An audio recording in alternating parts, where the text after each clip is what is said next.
आप लोगों ने कभी ऐसे सोचा था कि खुदा ना खास्ता तो कोई वाक़या रूनुमा होगा? एक फेज़ ख़त्म हुआ है और नेक्स्ट फेज़ अभी स्टार्ट हुआ है। 22 रोज़ की मशक्क़त के बाद फाइनली अदालतें इस कमज़ोर एफआईआर को भी इंतहाई संजीदा समझ रही हैं। फोर्जरी का पूरी एफआईआर में साद के अगेंस्ट एलिगेशन ही नहीं है। Neither in Pakistan nor out of the Pakistan he didn't cheat any person. Pakistan के जितने भी बड़े बड़े यूट्यूबर हैं या टिकटॉकर, उन सबको जो है वो इस केस में गिरफ्तार करने वाली है एफआईए। MYK न्यूज की वीडियोस देखने के लिए हमारा चैनल सब्सक्राइब कीजिए। अदालत ने आज आखिर 22 रोज़ की मशक्क़त के बाद फाइनली जुडिशल कर दिया है।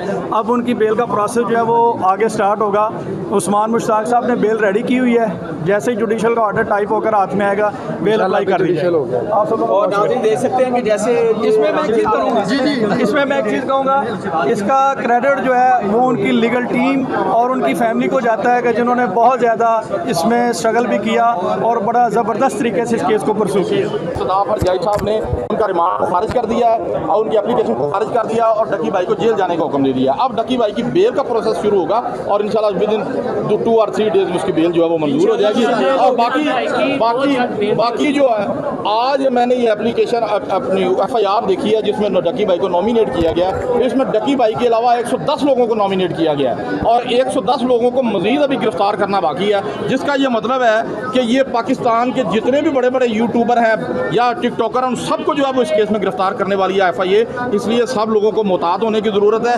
वैसे तो ये एफआईआर कमज़ोर है, लेकिन इसमें 22 दिन का रिमांड इस बात को जाहिर करता है कि अदालतें इस कमज़ोर एफआईआर को भी इंतहाई संजीदा समझ रही हैं और जो है वो हाई प्रोफाइल केस होने की वजह से इस केस में जो है वो चूँकि बड़े सारे लोग जो है वो नज़र रखे हुए हैं, तो बार बार जो है रिमांड देना जो है वैसे तो समय से बालातर था, लेकिन आज जो है इंसाफ के तकाज़ों को पूरा करते हुए जो है वो जुडिशल कर दिया गया है। आगे अल्लाह मेहरबान। तमाम डकी भाई के जो फैन हैं उनको मुबारकबाद कि वो जुडिशल हो गए हैं और 2 दिन में उनकी जो जमानत है वो भी हो जाएगी। केस में कुछ भी नहीं है, बस ये एक तरह से उनको जितने भी ये यूट्यूबर्स हैं और ये टिकटॉकर्स हैं उनके खिलाफ भी घेरा तंग किया जा रहा है। उनको भी नोटिस हो गए हैं। आउट ऑफ कंट्री भाग गए उनके लिए जो आउट ऑफ कंट्री भाग गए हैं उनके लिए जो इंटरपोल का बाकायदा सहारा लेंगे और जो है डीजी एफआईए जो है वो पाकिस्तान में इंटरपोल का सरबराह होता है, उनके पास अपने पास ये इख्तियार मौजूद है कि वो किसी भी ऐसे मुल्क से जहाँ पे वो भाग गए हैं और पाकिस्तान में हवालगी मुल्ज़मान का जो है उनके साथ मुआहदा मौजूद है उस मुल्क के साथ, तो वहाँ पे वो इंटरपोल के जरिए उनको गिरफ्तार कर। डकी भाई के चाहने वालों को बहुत बहुत मुबारक हो कि डकी भाई को जुडिशल कर दिया गया है। इंशाल्लाह 2 से 3 दिन में जो है ना उनकी ज़मानत भी हो जाएगी। कोर्ट की जो तवज्जो है वो प्रीवियस एप्लीकेशंस की तरफ हमने मबजूल करवाई और मेंशन करवाई कि लास्ट डेट पे भी यही सेम एप्लीकेशन थी। इसलिए ये ऑलरेडी ये जो इनकी जो रिक्वेस्ट हैं एजेंसी की वो कोर्ट ऑलरेडी एंटरटेन कर चुका है। इसलिए कोर्ट ने इस चीज़ को सामने रखते हुए कि कोई फर्दर न्यू रिकवरी रिक्वायर्ड नहीं है, कोई फर्दर प्रोग्रेस नहीं है, तो इसलिए उन्होंने इस चीज़ को टर्न डाउन करते हुए आज 7 को जुडिशल कर दिया जी। अच्छा, बेल कब अप्लाई कर रहे हैं? बेल हमने जी अप्लाई कर दिया जी 7। अरूप, आप जैसा कि कितना मुश्किल वक्त था ये फैमिली के लिए? ये प्लीज़ बड़ा वक्त है, आप लोगों ने एक बड़ा वक्त गुजारा है और साथ इस वक्त अब जेल जा चुके हैं। आप लोगों ने कभी ऐसे सोचा था कि खुदा ना खास्ता तो कोई वाक़या रूनुमा होगा? आप लोग तो एक सिंपल यूट्यूब के ऊपर काम कर रहे थे, एक अपनी अर्निंग कर रहे थे, तो अब किस तरह देखते हैं तमाम चीज़ों को आप? इंशाल्लाह चीज़ें कोर्ट ऑफ लॉ में, कोर्ट ऑफ सब जुडिस हैं। और मैं जैसे मैंने लास्ट टाइम अर्ज़ की थी कि जो अरूप साहिबा हैं इनका matter is yet to be वो सब जुडिस है, येट टू बी डिसाइडेड है। प्लीज़ मेरी रिक्वेस्ट है कि उनकी स्टेटमेंट इस हवाले से केस के हवाले से मुनासिब मेरा ख्याल है उन जज्बात को हम देखना चाह रहे हैं। मेरी गुजारिश ये है कि आज एक जुडिशल हुए हैं, एक फ़ेज़ ख़त्म हुआ है और नेक्स्ट फेज़ अभी स्टार्ट हुआ है। अब बेल अभी ग्रांट होनी है। आप कितने उम्मीद हैं इस बेल के लिए कि बेल यहाँ से हो जाएगी, आपको हाई कोर्ट तक जाना पड़ेगा? देखिए, गुजारिश ये है कि ये तो कोर्ट का प्रेरोगेटिव है, लेकिन जो मैं अर्ज़ कर रहा हूँ वो ये है, इसमें आज मैं थोड़ी सी, क्योंकि पहले रिमांड पे डिस्कशन होती रही है, मैं बेल पे आज थोड़ी सी गुफ्तगू ज़रूर करूँगा कि ऑफेंसेस लगे हैं section 13, section 14। Section 30 online forgery, section 14 है ऑनलाइन चीटिंग। फोर्जरी का पूरी एफआईआर में साद के अगेंस्ट एलिगेशन ही नहीं है। और रही बात सेक्शन 14 की चीटिंग, जो बात है चीटिंग के हवाले से, जो मैं हर दफ़ा कोर्ट कोशिश करता रहा हूँ कि जब चीटिंग की वर्ड आएगी तो चीटिंग के लिए कोई ना कोई एडवर्स पार्टी होगी जिसको चीट किया गया होगा, जो कि कंप्लेनेंट होगा या कम से कम विटनेस होगा या विक्टिम होगा। इस पूरे केस में कोई विक्टिम नहीं है, कोई एग्रीव्ड नहीं है, कोई कंप्लेनेंट नहीं है। किसी स्पेसिफिक बंदे को साद ने एफआईआर की अपनी प्रोसिक्यूशन की कहानी के मुताबिक उसने किसी को चीट नहीं किया। ये उनकी अपनी स्टोरी है। ये 2 सेक्शंस बात होगी। अब उसके बाद रह जाते 25 और 26 स्पैमिंग और स्पूफिंग। जो मेरी लीगल फर्टर्निटी के दोस्त हैं वो इस चीज़ को बखूबी जानते हैं कि स्पैमिंग जब बात होती है तो उसमें भी स्पेसिफिक टारगेटेड एक स्पूफिंग की जाती है। किसी को ईमेल भेजी जाती है, किसी का वो उसका डेबिट कार्ड क्रेडिट कार्ड के डेटा जो है ना वो ड्राइव करने की कोशिश की जाती है। कोई फेक इसमें वेबसाइट्स बनाई जाती हैं, कोई अकाउंट्स बनाए जाते हैं। तो ये एफआईआर में प्रोसिक्यूशन की अपनी स्टोरी के मुताबिक ये इल्ज़ामात ही नहीं है। Meaning thereby let me complete कि जो पीका के ऑफेंसेस एफआईआर में मौजूद हैं सेक्शन 13-14 जो मैं ऑलरेडी डिस्कस कर चुका हूँ कि वो अट्रैक्ट ही नहीं करता। सेक्शन 25 और 26 स्पैमिंग और स्पूफिंग वो एलिगेशन ही नहीं है।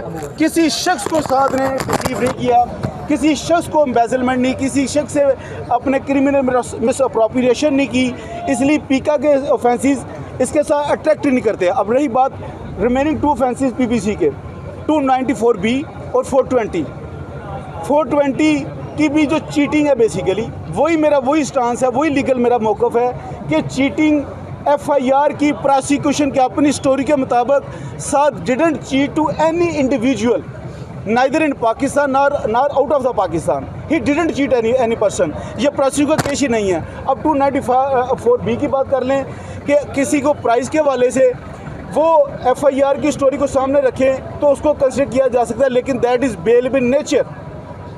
उसकी जो पनिशमेंट है वो लेस देन 3 ईयर्स है, वो इसलिए वो बेलेबल इन नेचर है। इसलिए ये जो लीगल ग्राउंड्स हैं बेल में यही चीज़ें देखी जाएंगी। अब रही बात जो रिकवरीज उन्होंने मेड आउट की हैं, अब रिकवरीज की जो बात है, रिकवरी तो सेल फ़ोन मोबाइल फ़ोन है। Ultimately the allegation is only just one and only कि प्रमोशन की है।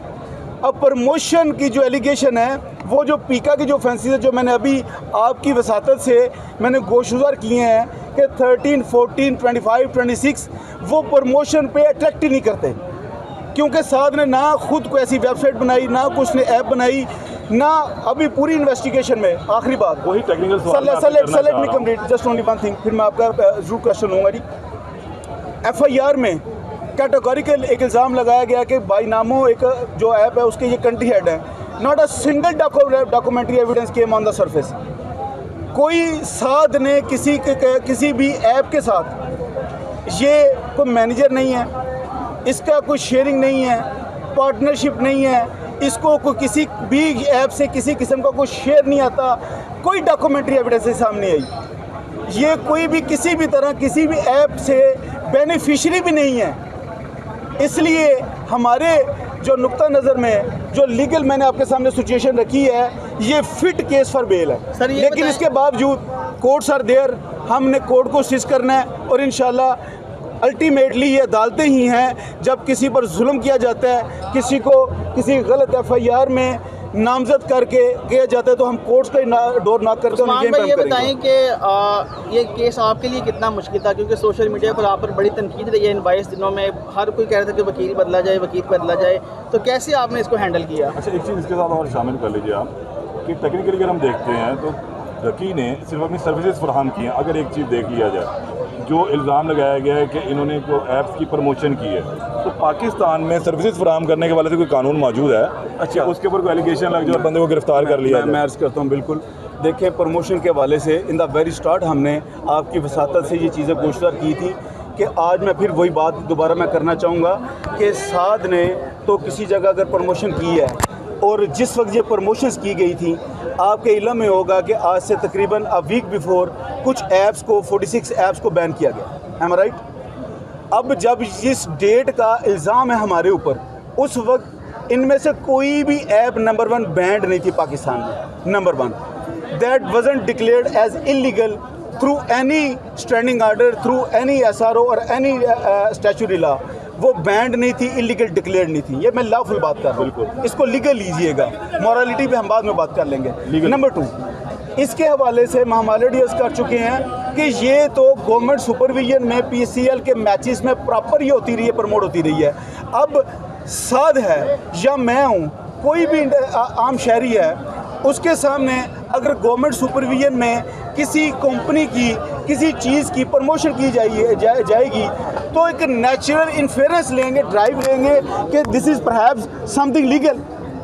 अब उसमें मोस्ट इम्पॉर्टेंट थिंग जो मैं आपकी वसातत से आखिरी अर्ज़ करना चाहूँगा कि क्रिमिनल लॉ में कोई भी ऑफेंस जब तक मेंजरिया प्रूव ना हो, इंटेंशन प्रूव ना हो, तो जो उसका अमल होता है, एक्ट सीरियस होता है, उसकी वैल्यू नहीं है। ये जो एक एल्यूजन क्रिएट की जा रही है कि शायद कि ये जो साथ के बैंक अकाउंट्स में उसकी कोई कैपिटल पड़ा है तो ये खुदा ना खासा सारा वो वहाँ से आया है, ये बिल्कुल एक एल्यूजन और गलत बात है। ये तो चंद ऐप्स किसने प्रमोशन किया और एज ए यूट्यूबर तो वो साल से काम कर रहा है। बहुत शुक्रिया। अच्छा सर, ये बता दीजिएगा मुझे कि ये